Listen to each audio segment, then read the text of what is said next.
안녕하세요. 저는 송은하라고 합니다.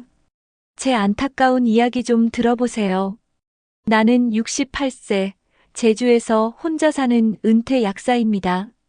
남편을 일찍 여의고 아들 민우를 키우며 약국을 30년 넘게 운영했어요. 덕분에 제주 시내에 작은 단독주택 하나, 예금과 적금, 몇 개의 보험을 합쳐 30억 정도의 자산을 모았죠. 그게 화근이었을까요? 어느 날 아들 민우가 며느리 수진이와 함께 제주로 내려왔습니다. 엄마, 요즘 깜빡깜빡 하시는 것 같아서요. 서울에 좋은 병원 있으니까 한번 검진 받으러 가세요. 민우의 목소리는 다정했지만 수진이의 눈빛은 차가웠어요. 사실 나는 깜빡거리는 일이 별로 없었습니다. 약사로 평생 일하며 신경 쓰던 습관 덕분에 아직도 매일 아침 복약 스케줄을 체크하고 집안일도 혼자 다 해요. 하지만 아들이 걱정한다는데 거절할 수 없었죠. 영상 보시기 전에 구독과 좋아요 버튼 꾹 눌러주시면 큰 힘이 됩니다. 서울행 비행기 안에서도 민우는 계속 말했어요. 엄마, 요즘 치매 초기 증상은 본인은 모르거든요. 우리가 옆에서 봐야 해요. 수진이는 옆에서 고개만 끄덕였습니다. 서울에 도착한 다음 날 그들이 데려간 곳은 큰 종합병원이 아니었어요. 낯선 건물 2층 신경인지 클리닉이라는 작은 간판이 붙어 있었고 바로 옆 건물에는 공증사무소가 있었습니다. 이상했어요. 왜 검진 병원 옆에 공증사무소가 있을까요? 대기실에 앉아 있는데 민우가 서류 뭉치를 꺼내 놓았습니다. 엄마, 검사 전에 이것 좀 보세요. 만약에 치매 진단 나오면 재산 관리를 제가 도와드릴 수 있게 미리 동의서 받아두려고요. 내 손이 떨렸습니다. 서류 제목은 후견 동의서였어요. 아직 검사도 안 했는데 벌써 후견인을 정하자고요? 나는 천천히 서류를 넘기며 시간을 끌었습니다. 어머, 안경을 집에 두고 왔네. 글씨가 잘 안 보여. 수진이가 날카롭게 말했어요. 어머님, 오늘 안 끝내면 저희 보험 만기 놓쳐요. 다음 주면 해지 수수료 나간다고요. 보험 만기? 내 건강 검진이랑 무슨 상관이죠? 그 순간 나는 확신했습니다. 이건 검진이 아니에요. 함정이었어요. 나는 조용히 핸드백 안쪽 주머니에서 휴대폰을 꺼내 녹음 버튼을 눌렀습니다. 약사 생활 30년 나는 항상 증거를 남기는 습관이 있었거든요. 고객과의 복약 상담도 의사와의 처방 확인도 모두 기록으로 남겼어요. 민우야, 엄마가 뭐가 그렇게 깜빡거린다는 거니? 내가 물었습니다. 민우는 당황한 듯 더듬거렸어요. 그게 지난번에 전화했을 때 같은 얘기를 2번 하셨잖아요. 무슨 얘기? 제주 날씨 얘기요. 나는 웃음이 나왔습니다. 제주 날씨는 매일 바뀌는데 같은 얘기를 2번 한 게 치매 증거라니요. 수진이가 끼어들었어요. 어머님, 일단 검사부터 받으시고요. 서류는 나중에 천천히 보셔도 돼요. 지금은 일단 사인만 해주시면 되거든요. 사인만 하라고요? 내용도 안 읽고요? 나는 서류를 덮으며 말했습니다. 미안한데 나 변호사 친구한테 한번 물어보고 할게. 약대 후배 중에 변호사 하는 친구 있거든. 민우의 얼굴이 굳어졌어요. 엄마, 왜 그러세요? 우리 가족끼리 하는 건데 변호사는 왜 끼워요? 가족이니까 더 조심해야지. 나중에 너희한테 피해가면 안 되잖아. 수진이가 벌떡 일어서며 말했어요. 어머님, 지금 저희를 의심하시는 거예요? 나는 조용히 대답했습니다. 의심이 아니라 확인이야. 약 하나 팔 때도 성분 확인하고 팔았는데 서류는 더 확인해야지. 진료실 문이 열리고 의사가 나를 불렀습니다. 하지만 나는 일어나지 않았어요. 대신 휴대폰을 꺼내 약대 후배이자 변호사인 지호에게 메시지를 보냈습니다. 지호 씨, 지금 서울인데 이상한 일이 생겼어요. 후견 동의서 사인하라는데 제가 치매 검사도 안 받았거든요. 도와주세요. 몇 분 후 지호에게서 전화가 왔습니다. 선배님, 거기서 아무것도 사인하지 마세요. 제가 지금 바로 갈게요. 나는 민우와 수진이를 보며 말했습니다. 미안한데 나 오늘은 검사 안 받을래. 집에 갈게. 민우가 내 팔을 잡았어요. 엄마, 왜 이러세요? 우리 엄마 위해서 하는 건데. 나는 민우의 손을 뿌리치며 말했습니다. 나 위해서? 아니면 너희 빈 위해서? 수진이의 얼굴이 하얗게 질렸어요. 나는 알고 있었습니다. 민우가 창업하면서 진 빚이 2억이 넘는다는 걸요. 그리고 그 빚 독촉이 얼마나 심한지도요. 나는 가방을 들고 일어났습니다. 하지만 민우와 수진이가 문을 막아섰어요. 엄마, 오늘 안 끝내면 저희 파산해요. 제발요. 그때 나는 깨달았습니다. 이건 시작일 뿐이에요. 더 큰 계획이 있다는 걸요. 가족이라는 이름으로 당신을 가둘 수 있다면 어디까지 가능할까요? 클리닉 대기실 나와 민우, 수진이는 서로를 노려보고 있었습니다. 지호가 오기까지 30분, 나는 그 시간을 버텨야 했어요. 수진이가 다시 서류를 내밀었습니다.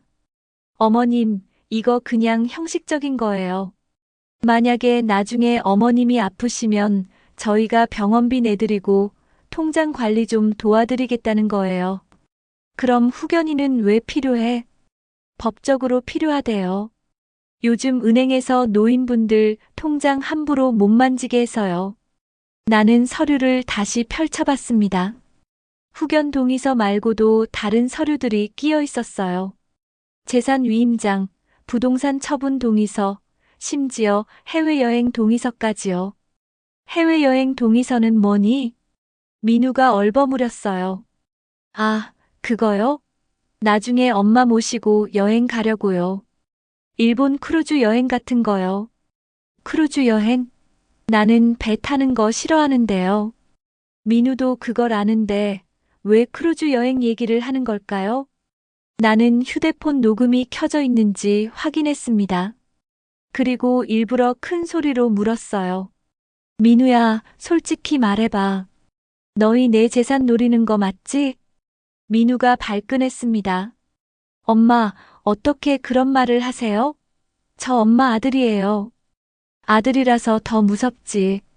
세상에 부모 재산 빼먹는 자식들 뉴스에 얼마나 많이 나오는데. 수진이가 끼어들었어요. 어머님, 저희가 언제 어머님 재산 건드렸어요? 그냥 나중을 대비하자는 거잖아요. 나중? 나 아직 멀쩡한데 무슨 나중? 어머님, 사람 일은 모르잖아요. 갑자기 쓰러지시면 어떡해요? 그때는 이미 늦어요. 나는 차갑게 웃었습니다. 그래서 미리 재산 넘기라고? 내가 죽기도 전에? 민우가 소리쳤어요. 엄마, 우리 지금 진짜 급해요. 이번 달 안에 돈 못 구하면 저희 집 넘어가요. 마침내 본심이 나왔어요. 나는 녹음하고 있는 휴대폰을 꼭 쥐었습니다. 그래서 내 집을 팔려고 한 거구나. 수진이가 말했어요. 팔진 않아요. 담보 대출만 좀 받으려고요. 어차피 어머님 재산은 나중에 다 민우 거잖아요. 내가 살아있는데 왜 민우 거야? 어머님, 그게 아니라. 됐어. 나 사인 안 해. 민우가 내 손목을 잡았어요. 엄마, 제발요. 우리 파산하면 어떡해요? 그건 너희가 알아서 해. 나한테 손대지 말고. 그때 진료실 문이 열리고 의사가 나왔습니다. 보호자분, 환자분이 검사를 거부하시는데 이러시면 곤란한데요. 수진이가 의사에게 다가가 뭔가 속삭였어요. 의사는 고개를 끄덕이고 다시 들어갔습니다. 나는 불안했어요. 저들이 뭘 꾸미고 있는 거죠? 5분 후 간호사가 나와서 말했습니다. 어르신, 일단 혈압 체크만 하실게요. 검사는 안 하셔도 되니까 안으로 들어오세요. 혈압 체크? 그 정도야 괜찮겠죠. 나는 일어서서 진료실로 들어갔습니다. 그런데 진료실 안에는 의사 말고도 다른 사람이 한 명 더 있었어요. 공증인이었습니다. 어르신 앉으세요. 간단하게 확인만 하고 가시면 돼요. 나는 뒤로 물러섰어요. 여기서 뭐 하는 거예요? 후견 동의서 공증이요. 보호자분들이 미리 예약하셨는데요. 저 동의 안 했는데요. 공증인이 서류를 펼쳤어요. 여기 보시면 이미 사전 동의 받으셨다고 나와 있는데요. 나는 서류를 빼앗아 봤습니다. 내 이름으로 된 사전 동의서가 있었어요. 하지만 그 서명은 내 것이 아니었습니다. 이거 위조예요. 민우가 뒤에서 말했어요. 엄마, 지난달에 사인하셨잖아요. 깜빡하신 거예요. 나 그런 거 사인 안 했어. 수진이가 내 어깨를 잡았어요. 어머님, 진정하세요. 흥분하시면 혈압 오르세요. 나는 수진이의 손을 뿌리쳤습니다. 손대지 마. 그때 내 휴대폰이 울렸어요. 지호였습니다. 선배님, 저 건물 앞이에요. 지금 올라갈게요. 나는 안도의 한숨을 쉬었습니다. 네, 지호 씨. 2층 신경인지 클리닉이에요. 민우가 황급히 말했어요. 엄마, 누구한테 전화한 거예요? 변호사 후배. 곧 와. 수진이의 얼굴이 굳어졌어요. 어머님, 왜 이렇게까지 하세요? 너희가 날 속이려고 하니까. 1분 후 지호가 진료실 문을 벅 열고 들어왔습니다. 여기서 뭐 하는 거예요? 공증인이 대답했어요. 후견 동의서 공증 중인데요. 지호가 서류를 낚아챘습니다. 본인 동의 없이 공증 진행하면 무효예요. 당장 중단하세요. 민우가 항의했어요. 변호사님, 저희 가족 일인데 왜 끼어드세요? 송은아 선배님이 저한테 도움 요청했어요. 여기 휴대폰 녹음 파일도 있고요. 지호는 내 휴대폰을 받아 녹음 파일을 재생했습니다. 수진이의 목소리가 흘러나왔어요. 오늘 안 끝나면 보험 만기 놓쳐요. 공증인의 얼굴이 굳어졌습니다. 보호자분들, 이거 사기 아니에요? 수진이가 변명했어요. 아니에요, 오해예요. 지호가 말했습니다. 경찰 부를까요? 아니면 조용히 정리할까요? 민우와 수진이는 아무 말도 하지 못했어요. 나는 지호와 함께 클리닉을 나왔습니다. 하지만 나는 알고 있었어요. 이건 끝이 아니라는 걸요. 민우와 수진이는 포기하지 않을 거예요. 그날 밤 나는 지호와 함께 카페에 앉아 있었습니다. 선배님, 이거 심각해요. 위조 서류까지 준비했다는 건 계획적이라는 거예요. 경찰에 신고해야 돼요. 나는 고개를 저었어요. 아직은 안 돼요. 증거가 더 필요해요. 무슨 증거요?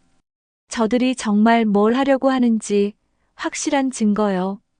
지호는 한숨을 쉬었습니다. 선배님 위험해요. 혹시 선배님을 어디 가두려고 할 수도 있어요. 나는 쓴웃음을 지었어요. 그럴 수도 있겠죠. 하지만 나 약사예요. 30년 동안 온갖 사람들 상대하면서 살아남았어요. 이 정도는 견딜 수 있어요. 하지만 나는 몰랐습니다. 민우와 수진이의 계획이 얼마나 치밀한지요. 당신이 갇혔을 때 누가 당신을 찾아줄까요? 다음 날 아침 민우와 수진이가 다시 찾아왔습니다. 하지만 이번에는 태도가 달랐어요. 엄마, 어제는 저희가 너무 급하게 굴었어요. 죄송해요. 민우의 목소리는 한없이 낮았습니다. 수진이도 고개를 숙였어요.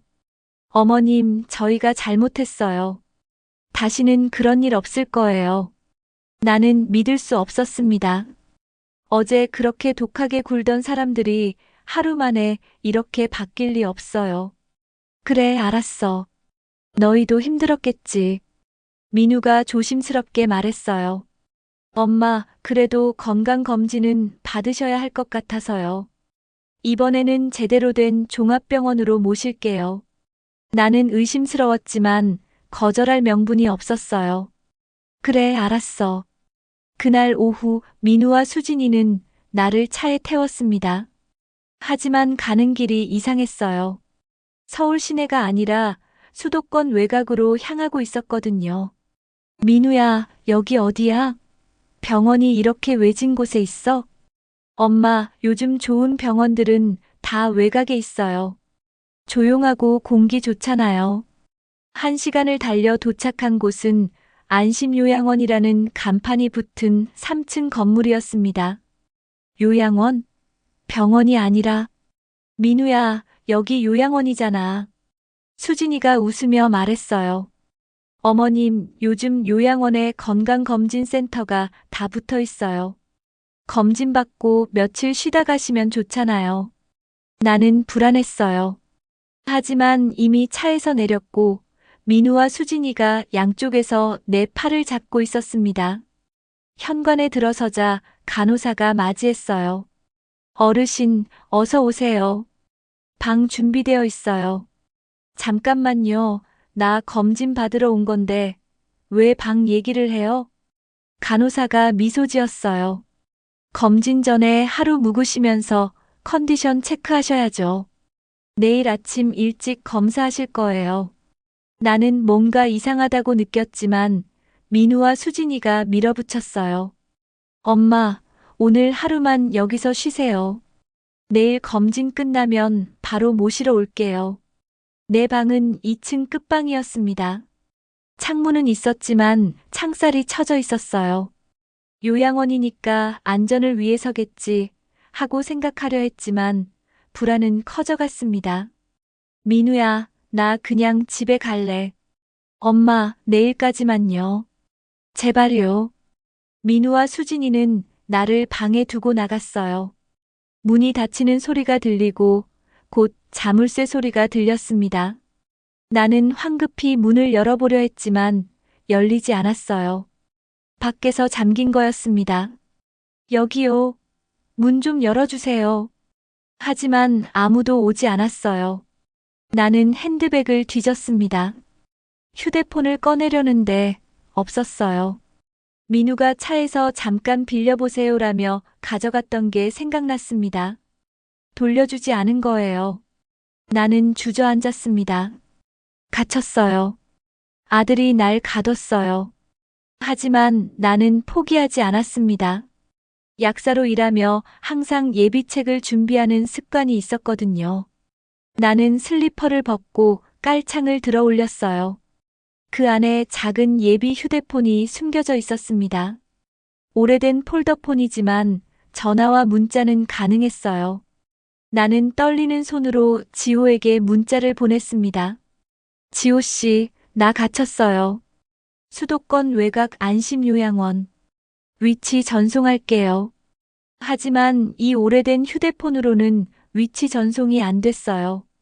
나는 창문으로 가서 밖을 봤습니다. 주변에 뭔가 표지가 있을까요? 건물 앞에 작은 간판이 보였어요. 안심요양원 경기도 양주시 광정면. 나는 얼른 지호에게 다시 문자를 보냈습니다. 경기도 양주시 광정면 안심요양원. 2층 끝방. 문 잠겨 있어요. 도와주세요. 몇 분 후 지호에게서 답장이 왔습니다. 알았어요. 지금 바로 갈게요. 절대 아무것도 먹지 마세요. 약도 먹지 마세요. 약? 왜 약을 먹지 말라는 거죠? 그때 문이 열리고 간호사가 들어왔어요. 쟁반에 물 한 잔과 알약 2개가 놓여 있었습니다. 어르신, 저녁 드시기 전에 약 드세요. 무슨 약이에요? 혈압약이랑 수면제요. 편하게 주무셔야 내일 검진 잘 받으시잖아요. 나는 약을 받지 않았어요. 나 혈압 정상인데요. 그리고 수면제 필요 없어요. 간호사의 표정이 굳어졌어요. 보호자분들이 꼭 드시라고 하셨는데요. 보호자, 내 아들. 네. 나는 확신했습니다. 민우와 수진이가 날 의식 없게 만들려고 한다는 걸요. 안 먹을 거예요. 간호사는 더 이상 권하지 않고 나갔습니다. 하지만 30분 후 다른 직원이 2명 들어왔어요. 어르신, 약 안 드시면 저희도 곤란해요. 싫다고요. 직원 한 명이 내 팔을 잡았어요. 다른 직원이 주사기를 꺼냈습니다. 진정제 놓아드릴게요. 나는 발버둥 쳤어요. 하지 마. 나 멀쩡한 사람이에요. 하지만 그들은 힘이 셌어요. 내 팔에 주사를 놓으려는 순간 나는 있는 힘껏 소리쳤습니다. 도와주세요. 사람 살려요. 직원들이 당황했어요. 복도에서 다른 입소자, 가족들의 목소리가 들렸거든요. 저기 무슨 일이에요? 직원들은 서둘러 주사기를 숨기고 나갔습니다. 문은 다시 잠겼어요. 나는 바닥에 주저앉았습니다. 온몸이 떨렸어요. 하지만 포기할 수 없었어요. 나는 예비 휴대폰을 꺼내 다시 지호에게 문자를 보냈어요. 하지만 문자가 발송되지 않았습니다. 배터리가 방전된 거예요. 절망적이었어요. 하지만 나는 창문 쪽으로 갔습니다. 창살 사이로 손을 내밀어 밖에 있는 사람들에게 손을 흔들었어요. 누군가 내 손을 봤을까요? 그날 밤 나는 잠들지 않았습니다. 그들이 다시 올까봐 두려웠거든요. 새벽 4시쯤 복도에서 발소리가 들렸어요. 누군가 오고 있었습니다. 나는 긴장했어요. 이번에는 뭘 하려는 걸까요? 문이 열렸어요. 하지만 들어온 사람은 간호사가 아니었습니다. 강혜솔, 사회복지센터 직원이었어요. 그녀는 내 방 앞에서 일하는 동료였는데 어떻게 여기 있는 거죠? 송은아 선생님 괜찮으세요? 나는 놀라서 물었어요. 혜솔 씨, 여기서 뭐 해요? 노지호 변호사님이 연락하셨어요. 제가 여기 알바로 일하고 있거든요. 선생님 구하러 왔어요. 혜솔 씨는 예전에 제주에서 사회복지 일을 하다가 서울로 올라왔다고 했었어요. 그런데 그녀가 이 요양원에서 알바를 하고 있었다니요. 빨리 나가요. 시간이 없어요. 혜솔 씨는 나를 부축해서 복도로 나갔어요. 하지만 현관에 직원이 지키고 있었습니다. 저기, 어르신 어디 모시고 가세요? 혜솔 씨가 침착하게 대답했어요. 화장실 다녀오시게요. 2층에도 화장실 있는데요. 어르신이 1층 화장실 쓰고 싶대요. 직원은 의심스러운 눈으로 우리를 봤지만 막지는 않았어요. 현관을 나서자 차 한 대가 기다리고 있었습니다. 지호였어요. 선배님 타세요. 나는 차에 올라탔고 지호는 곧바로 출발했습니다. 뒤에서 요양원 직원들이 뛰쳐나왔지만 우리는 이미 멀리 있었어요. 나는 뒷좌석에서 울었습니다. 드디어 탈출했어요. 하지만 나는 알고 있었습니다. 민우와 수진이는 이대로 포기하지 않을 거라는 걸요. 당신을 완전히 지우려 한다면 당신은 어떻게 싸우겠습니까? 요양원에서 탈출한 다음 날 나는 지호의 사무실에 숨어 있었습니다. 민우와 수진이가 날 찾고 있을 테니까요. 지호는 서류를 펼쳐놓고 말했어요. 선배님, 이거 보세요. 요양원 측에서 받아온 자료예요. 서류에는 보호자 특별 지침이라고 적혀 있었어요. 그 안에 이런 내용이 있었습니다. 입소자 송은아, 보호자 한민우. 특별 지침 서명 거부 시 진정제 투여 후 보호자 연락. 해외 이송 준비. 해외 이송? 그게 무슨 뜻이죠? 지호가 설명했어요. 선배님, 저들이 선배님을 해외로 보내려고 했어요. 아마도 일본이나 동남아 쪽으로요. 거기서 실종 처리하려고 했던 것 같아요. 나는 숨이 막혔습니다. 실종? 네. 만약 선배님이 해외에서 실종되면 7년 뒤에 사망 선고가 나요. 그럼 선배님 재산이 자동으로 상속돼요. 나는 온몸이 얼어붙었어요. 민우와 수진이가 날 죽이려고 한 건 아니지만 실종시켜서 죽은 것처럼 만들려고 했다는 거잖아요. 증거는 있어요?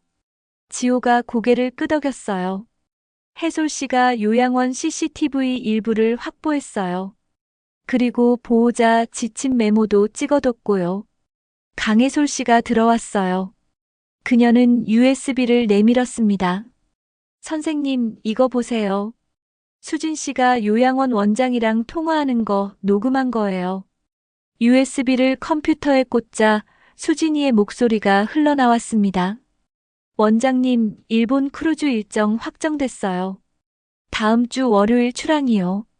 어머님 모시고 가서 오사카 항구에서 내릴 때 일부러 길 잃게 하면 돼요. 현지 경찰한테는 치매 환자가 실종됐다고 신고하고요. 원장의 목소리가 들렸어요. 그럼 저희는 책임 없는 거죠? 네, 크루즈 회사 책임이에요. 저희는 피해자고요. 나는 울분이 치밀어 올랐습니다. 수진이가 이렇게까지 치밀하게 계획했다니요. 지호가 말했어요. 선배님, 이제 경찰에 신고해야 해요. 사문서 위조, 특수감금, 사기, 이게 다 형사사건이에요. 나는 고개를 끄덕였어요. 그래요. 신고해요. 하지만 그 순간 내 휴대폰이 울렸습니다. 민우였어요. 나는 전화를 받지 않았어요. 하지만 문자가 왔습니다. 엄마, 어디 계세요? 걱정돼서 미칠 것 같아요. 제발 연락 주세요. 지호가 말했어요. 선배님, 저들이 선배님이 도망친 거 알고 있어요. 조심해야 해요. 해솔 씨가 덧붙였어요. 선생님, 요양원 측에서 경찰한테 어르신이 무단 이탈했다고 신고했대요. 치매 환자가 배회한다고요. 나는 어이가 없었어요. 나 치매 아닌데? 알아요. 하지만 저들은 선생님을 치매 환자로 만들려고 하고 있어요. 그래야 모든 게 정당화되니까요. 나는 분노했습니다. 내가 멀쩡한 사람인데 아들이 날 미치광이로 만들려고 한다니요. 지호 씨, 제가 직접 경찰서 갈게요. 내가 멀쩡하다는 거 보여줄 거예요. 지호는 고개를 저었어요. 아직 안 돼요. 증거를 더 확보해야 해요. 특히 수진 씨의 크루즈 계획 증거요. 해솔 씨가 말했어요. 제가 수진 씨 휴대폰 내역을 좀 볼 수 있을 것 같아요. 요양원 원장이 수진 씨 연락처 알려줬거든요. 어떻게요?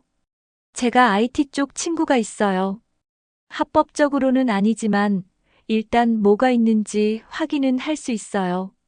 지호가 말했어요. 불법이면 증거로 못 써요. 알아요. 하지만 뭐가 있는지는 알아야 하잖아요. 이틀 후 해솔 씨가 결과를 가지고 왔습니다. 선생님, 수진 씨 텔레그램에 이상한 대화방이 있어요. 상속 플랜이라고. 해솔 씨는 스크린샷을 보여줬어요. 수진이와 어떤 딜러가 주고받은 대화였습니다. 딜러 위임장 위조본 완성했어요. 일본 부동산 중개인한테 넘기면 돼요. 수진 얼마예요? 딜러 500만 원. 성공하면 보너스 더 주세요. 수진 알았어요. 어머님 크루즈 태우고 일본 가면 바로 진행할게요. 나는 손이 떨렸어요. 수진이가 내 이름으로 일본에서 부동산 거래를 하려고 했다니요. 이게 뭐예요? 지호가 설명했어요. 아마도 선배님 명의로 일본에서 대출받거나 부동산 거래하려고 했던 것 같아요.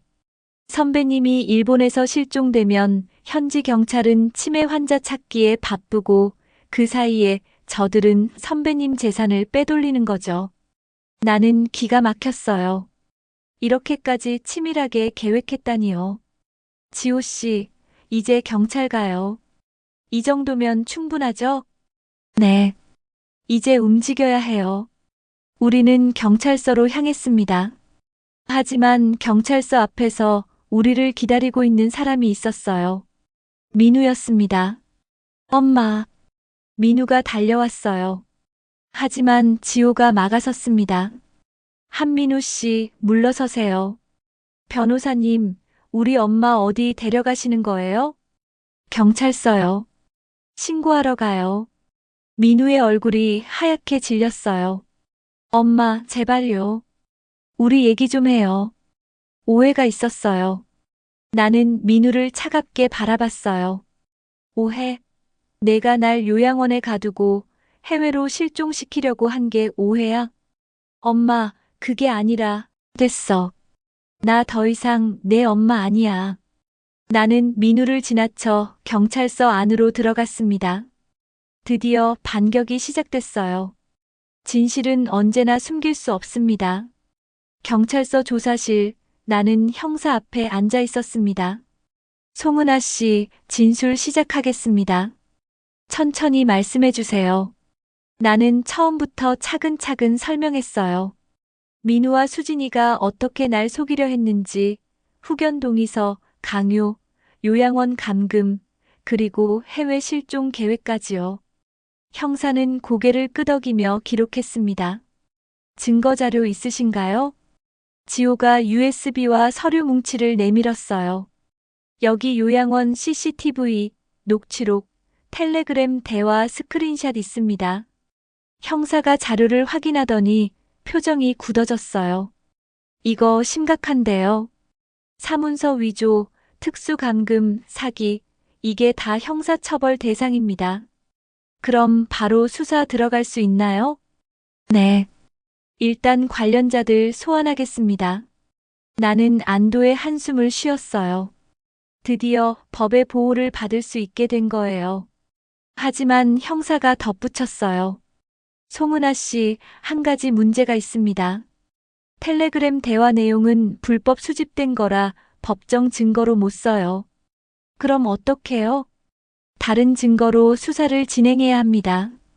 요양원 CCTV랑 녹취록으로 일단 감금 혐의는 입증 가능하고요. 위조 서류는 공증사무소에서 확인하면 돼요. 문제는 해외 실종 계획이에요. 이건 아직 실행 전이라 입증이 어렵습니다. 지호가 말했어요. 그럼 크루즈 티켓 예약 내역은요? 그건 확인해 봐야죠. 만약 송은아 씨 명의로 예약됐다면 명예 도용이니까 추가 혐의가 붙어요. 나는 물었어요. 크루즈 예약 어떻게 확인해요? 크루즈 회사에 조회 요청하면 됩니다. 형사는 곧바로 크루즈 회사에 연락했어요.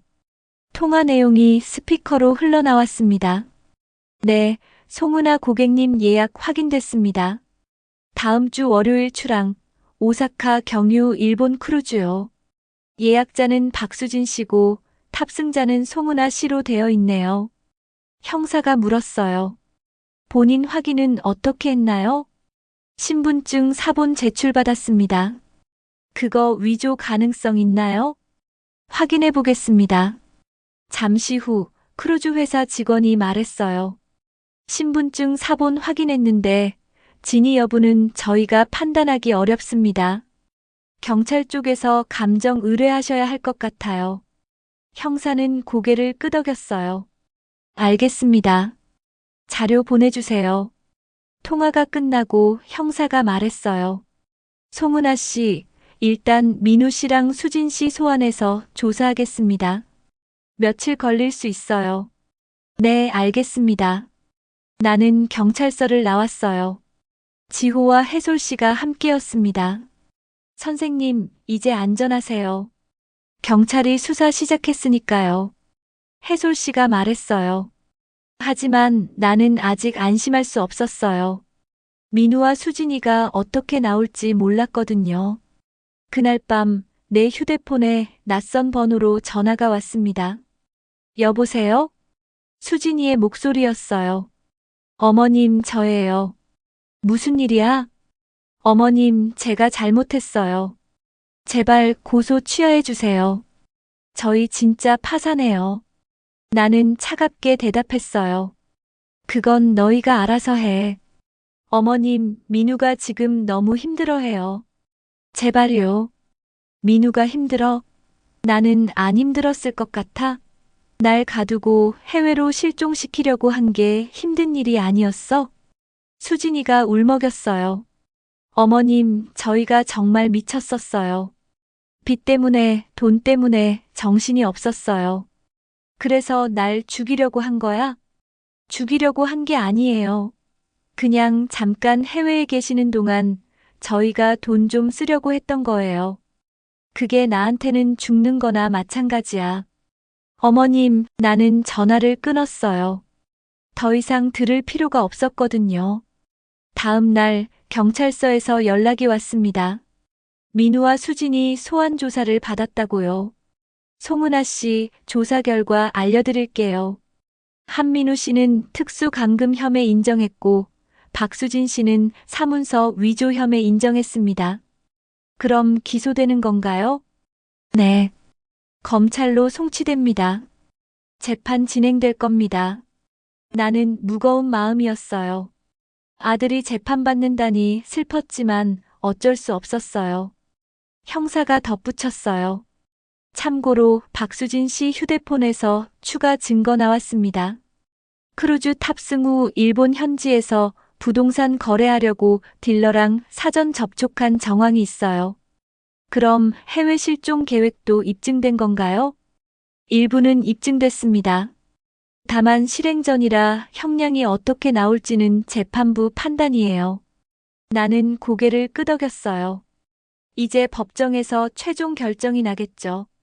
일주일 후 강혜솔 씨가 요양원에서 추가 증거를 가지고 왔습니다. 선생님, 이거 보세요. 요양원 내부 지침서예요. 지침서에는 이런 내용이 있었어요. 보호자 요청 시 입소자 강제 진정제 투여 가능. 단 가족 동의서 필수.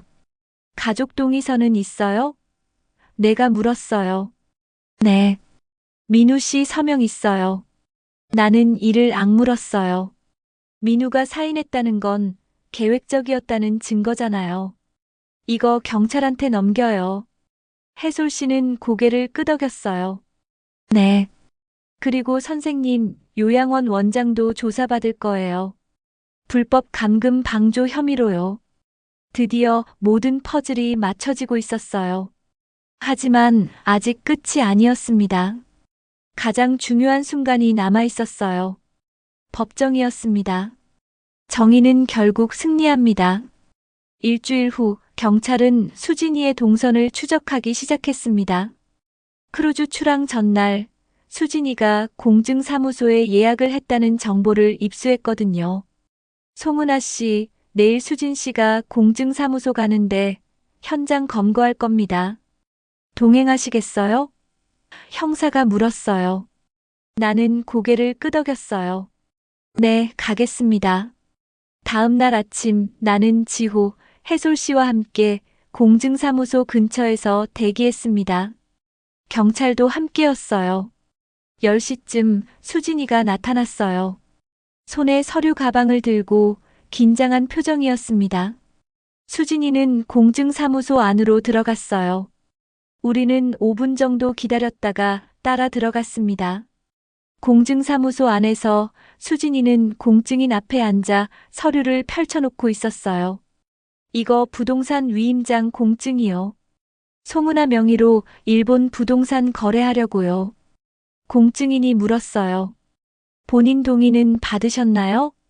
네, 여기 동의서 있어요. 수진이가 내민 동의서에는 내 서명이 있었어요. 하지만 그건 위조였습니다. 그때 우리가 들어갔어요. 잠깐만요. 지호가 소리쳤습니다. 수진이는 깜짝 놀라 뒤를 돌아봤어요. 나를 보자 얼굴이 하얗게 질렸습니다.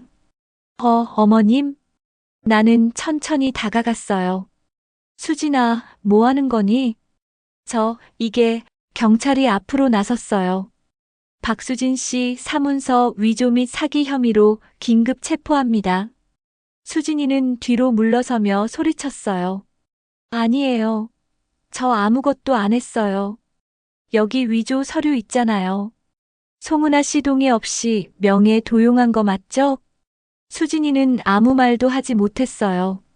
경찰은 수진이의 휴대폰과 서류 가방을 압수했습니다.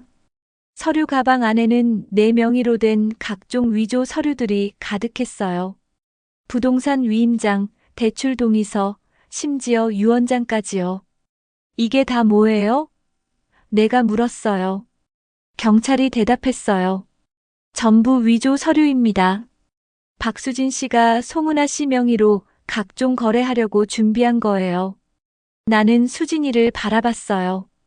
수진아, 너 정말 이렇게까지 하려고 했어? 수진이는 고개를 떨구고 울기 시작했어요. 어머님, 죄송해요. 저희 진짜 너무 힘들었어요. 힘들면 이렇게 해도 돼? 저도 모르겠어요. 그냥 돈만 있으면 모든 게 해결될 것 같았어요. 나는 더 이상 말하지 않았어요. 수진이는 경찰에 연행됐습니다. 공증사무소를 나와 형사가 말했어요. 송은아 씨, 박수진 씨 휴대폰 조사하면 추가 증거 더 나올 겁니다. 텔레그램 대화방도 확보했고요. 민우는요? 한민우 씨도 곧 체포됩니다. 도주 우려가 있어서 구속영장 신청할 거예요. 그날 오후 민우도 체포됐다는 연락을 받았습니다. 민우는 제주로 도망가려다 공항에서 붙잡혔다고 해요. 나는 복잡한 심경이었어요. 아들이 범죄자가 됐다니 믿기지 않았지만 현실이었습니다.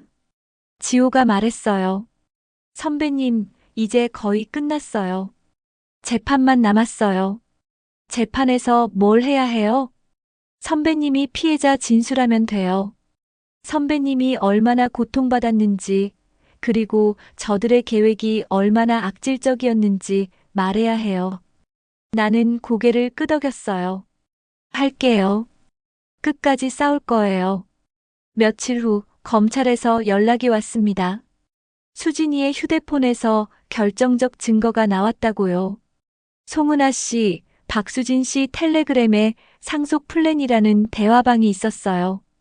거기서 딜러랑 실종 후 재산 처분 계획 논의한 내용 다 나왔습니다. 그럼 해외 실종 계획도 입증된 건가요? 네. 이제 확실합니다. 박수진 씨는 중형받을 가능성 높아요. 나는 안도의 한숨을 쉬었어요.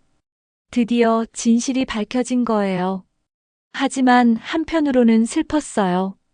내 아들이, 며느리가 이렇게까지 타락했다니요. 해솔 씨가 위로했어요. 선생님은 잘못 없어요. 선생님은 그냥 살아남으려고 한 거예요. 그래도 내가 뭘 잘못했을까 생각하게 돼요. 아니에요. 선생님은 아무 잘못도 안 했어요. 저들이 잘못한 거예요. 지호가 덧붙였어요. 선배님, 이제 법정에서 당당하게 맞서세요. 선배님이 이기는 거 보여줘야 해요. 다른 피해자들을 위해서라도요. 나는 고개를 끄덕였어요. 그럴게요. 일주일 후 첫 공판이 열렸습니다. 법정에는 민우와 수진이가 나란히 앉아 있었어요. 두 사람 모두 초췌한 얼굴이었습니다. 재판장이 물었어요. 피고인들 혐의 인정하십니까? 민우가 고개를 숙였어요. 네, 인정합니다. 수진이도 울먹이며 말했어요. 네, 죄송합니다. 재판장이 나를 봤어요. 피해자 송은아 씨, 진술하시겠습니까? 나는 일어섰습니다. 이제 내 차례였어요. 진실 앞에서 거짓은 무너집니다. 법정, 나는 증인석에 앉아 있었습니다. 재판장, 검사, 변호사, 그리고 방청석에 앉은 사람들이 나를 보고 있었어요. 민우와 수진이도 고개를 숙인 채 앉아 있었습니다. 재판장이 물었어요. 피해자 송은아 씨, 피고인들에게 하실 말씀 있으십니까? 나는 천천히 입을 열었어요. 재판장님, 저는 68세 은퇴 약사입니다. 평생 성실하게 살았고 아들 하나 키우느라 30년 넘게 약국을 운영했어요. 남편을 일찍 여의고 혼자 아들을 키우면서 힘들어도 참았어요. 아들이 잘 되기만 바랐거든요. 나는 민우를 봤어요. 민우는 고개를 들지 못했습니다. 하지만 제 아들은 제가 힘들게 모은 재산을 빼앗으려고 했어요. 저를 치매 환자로 만들고 요양원에 가두고 심지어 해외로 실종시키려고 했어요. 저를 죽이지 않고 죽은 것처럼 만들려고 했어요. 방청석에서 작은 술렁임이 일었어요. 재판장님, 저는 아직 멀쩡합니다. 매일 아침 혈압약 먹고 집안일 혼자 다 하고 제주 바닷가 산책도 매일 가요. 그런데 제 아들은 저를 무능력자로 만들려고 했어요. 왜냐하면 그래야 제 재산을 마음대로 쓸 수 있으니까요. 나는 가방에서 녹음기를 꺼냈어요. 재판장님, 이거 들어보세요. 녹음 파일이 재생됐습니다. 수진이의 목소리가 법정에 울려 퍼졌어요. 오늘 안 끝나면 저희 보험 만기 놓쳐요. 어머님이 서명 거부하시면 진정제 투여하라고 했어요. 크루즈 태워서 일본 가면 오사카 항구에서 길 잃게 하면 돼요. 방청석이 술렁거렸어요. 재판장도 표정이 굳어졌습니다. 나는 계속 말했어요. 재판장님, 이게 제 아들과 며느리가 한 짓입니다. 저를 사랑해서 한 게 아니에요. 제 돈이 필요해서 한 거예요. 검사가 일어서서 말했어요. 재판장님, 피고인들의 범죄는 매우 계획적이고 악질적입니다.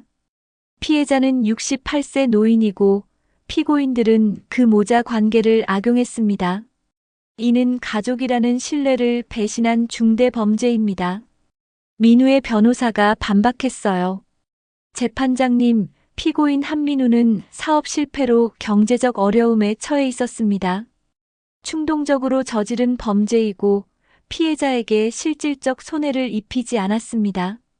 나는 벌떡 일어났어요. 실질적 손해가 없다고요? 저는 이틀 동안 요양원에 갇혀서 진정제 맞을 뻔했어요. 해외로 실종될 뻔했어요. 이게 손해가 아니면 뭐예요? 재판장이 말했어요. 피해자 진정하시고 계속 진술해 주세요. 나는 숨을 고르고 말했어요. 재판장님, 저는 아들을 용서할 수 없어요. 아들이라는 이름으로 저를 가두고 제 인생을 빼앗으려고 했어요.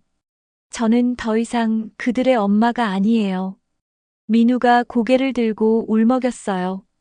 엄마, 저 정말 미안해요. 저 너무 잘못했어요. 나는 민우를 차갑게 바라봤어요. 민우야, 내가 미안하다고 해서 뭐가 바뀌니? 내가 날 가뒀던 이틀 동안 나는 죽을 것 같았어. 아들한테 버림받았다는 생각에 살고 싶지 않았어. 엄마, 너는 날 엄마로 본 게 아니야. 돈줄로 봤지. 방청석이 조용해졌어요. 모두가 숨죽이며 우리를 보고 있었습니다. 나는 마지막으로 말했어요. 재판장님, 제발 엄벌해 주세요. 이런 범죄가 다시는 일어나지 않도록요. 저 같은 피해자가 더 이상 생기지 않도록요. 재판장이 고개를 끄덕였어요. 알겠습니다. 다음 증인 나와주세요. 다음 증인은 강해솔 씨였어요.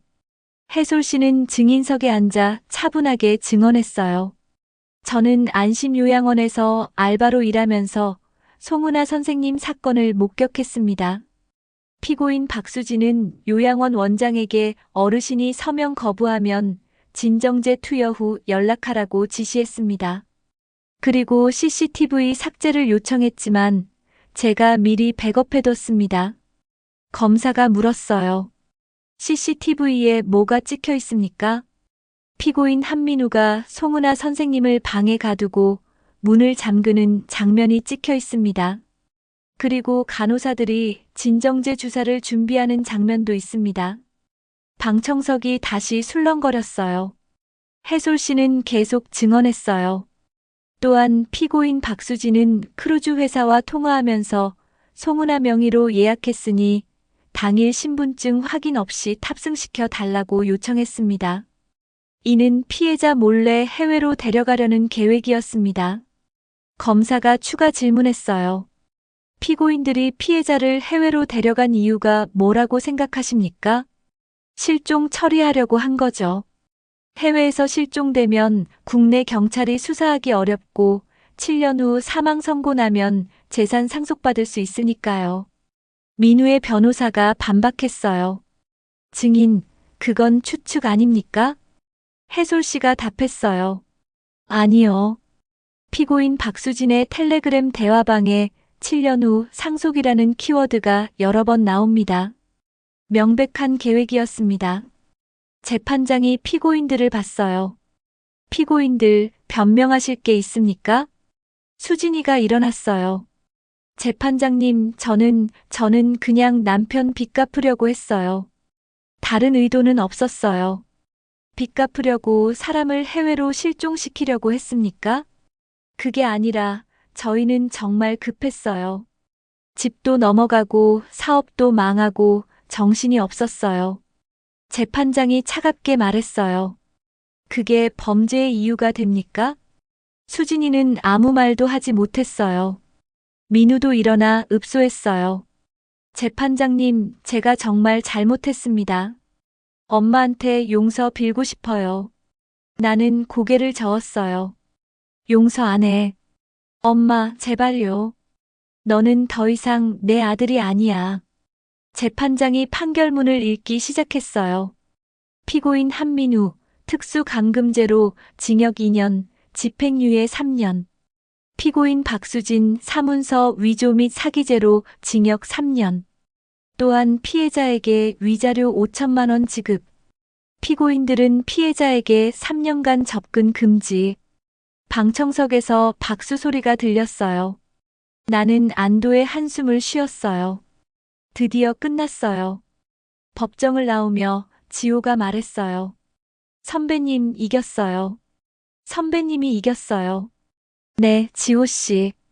감사해요. 해솔 씨도 웃으며 말했어요. 선생님 정말 수고하셨어요. 나는 하늘을 봤어요. 맑은 하늘이었습니다. 이제 새로운 시작이었어요. 인생의 마지막 장은 내가 쓴다. 재판이 끝난 지 한 달 나는 제주로 돌아왔습니다. 제주 바닷가, 내가 사랑하는 집, 그곳에서 다시 평화를 찾았어요. 하지만 나는 예전의 나로 돌아가지 않았어요. 나는 변했습니다. 더 강해졌고 더 현명해졌어요. 지호와 함께 나는 내 재산을 정리하기 시작했어요. 선배님, 어떻게 할 거예요? 지호가 물었어요. 지호 씨, 나 신탁 만들고 싶어. 신탁이요? 응. 노년학대 방지 신탁. 내 재산을 신탁에 편입해서 내가 살아있는 동안은 매달 생활비만 받고 나머지는 학대 피해 노인들 돕는데 쓰고 싶어. 지호가 놀라서 말했어요. 선배님, 그럼 선배님 재산 대부분을 기부하는 거잖아요. 그래. 어차피 나 혼자 살기에는 충분해. 그리고 나 같은 피해자들 도와주고 싶어. 민우한테는요? 한 푼도 안 줄 거야. 그 애는 이미 나한테서 충분히 받았어. 이제는 스스로 살아야지. 지호는 한숨을 쉬었어요. 선배님 정말 대단해요. 이렇게까지 할 수 있다니. 지호 씨, 나 약사로 30년 살았잖아. 사람들 도와주는 게 내 일이었어. 이제 다른 방식으로 돕고 싶어. 우리는 송은아 노년학대 방지 신탁을 설립했어요. 내 재산 30억 중 25억을 신탁에 넣고 나머지 5억은 내 생활비로 남겨뒀어요. 신탁의 실무 책임자는 강혜솔 씨였습니다. 선생님 정말 괜찮으세요? 이렇게 큰 책임 맡겨주시면 제가 잘할 수 있을까요? 해솔 씨가 걱정했어요. 나는 웃으며 말했어요. 해솔 씨, 당신은 날 구해줬어. 당신이 아니었으면 나 아직도 요양원에 갇혀 있었을 거야. 당신이라면 충분히 할 수 있어. 해솔 씨는 눈물을 글썽이며 고개를 끄덕였어요. 감사합니다, 선생님. 열심히 할게요. 신탁은 노년학대 피해자들에게 법률 지원, 쉼터 제공, 심리 상담을 제공하기 시작했어요. 첫 달에만 10명의 피해자가 도움을 받았습니다. 어느 날 신탁 사무실에서 한 할머니가 찾아왔어요. 저도 송은아 선생님처럼 자식한테 당했어요. 도와주세요. 나는 그 할머니를 안아주며 말했어요. 괜찮아요. 이제 안전해요. 저희가 도와드릴게요. 그 할머니는 울먹이며 말했어요. 선생님, 어떻게 이렇게 강하게 사세요? 저는 너무 약해서 자식한테 당해도 아무 말 못했어요. 나는 조용히 대답했어요. 저도 처음엔 약했어요. 하지만 살아남으려고 하다 보니 강해졌어요. 당신도 할 수 있어요. 그날 이후 신탁에는 매달 수십 명의 피해자들이 찾아왔어요. 그들 모두 나처럼 자식에게 학대당한 사람들이었습니다. 나는 그들에게 말했어요. 여러분, 우리는 약하지 않아요. 우리는 살아남았어요. 그리고 이제는 싸울 거예요. 1년이 지났어요. 신탁은 100명 이상의 피해자를 도왔고 여러 명이 법정에서 승소했습니다. 어느 날 민우에게서 편지가 왔어요. 엄마, 저 정말 미안해요. 제가 너무 잘못했어요. 엄마가 보고 싶어요. 나는 편지를 읽고 조용히 찢어버렸어요. 더 이상 민우는 내 인생에 없었습니다. 대신 나는 혜솔 씨와 지호와 함께 저녁을 먹었어요. 우리는 가족이 아니지만 가족보다 더 가까웠습니다. 선생님, 오늘 신규 상담 3건 들어왔어요. 모두 자식 학대 케이스예요. 혜솔 씨가 보고했어요. 그래요? 내일 제가 직접 만나볼게요. 지호가 웃으며 말했어요. 선배님, 이제 완전히 활동가 되셨네요. 지호 씨, 나 약사였잖아. 사람 살리는 게 내 일이었어. 지금도 그래. 우리는 함께 웃었어요. 그날 밤 나는 제주 바닷가를 산책했어요. 파도 소리가 들렸고 바람이 시원했습니다. 나는 하늘을 보며 혼잣말했어요. 나는 송은아. 68세. 은퇴 약사. 그리고 살아남은 사람. 나는 웃었어요. 나는 내 이름으로 산다. 그게 내 새로운 인생이었어요. 피부치 아니어도 가족은 생깁니다. 사랑은 혈연이 아니라 신뢰에서 옵니다. 나는 그걸 배웠어요. 그리고 나는 행복했어요. 영상이 좋았다면 구독과 좋아요 버튼 꾹 눌러주시고 댓글로 응원 한마디 남겨주세요.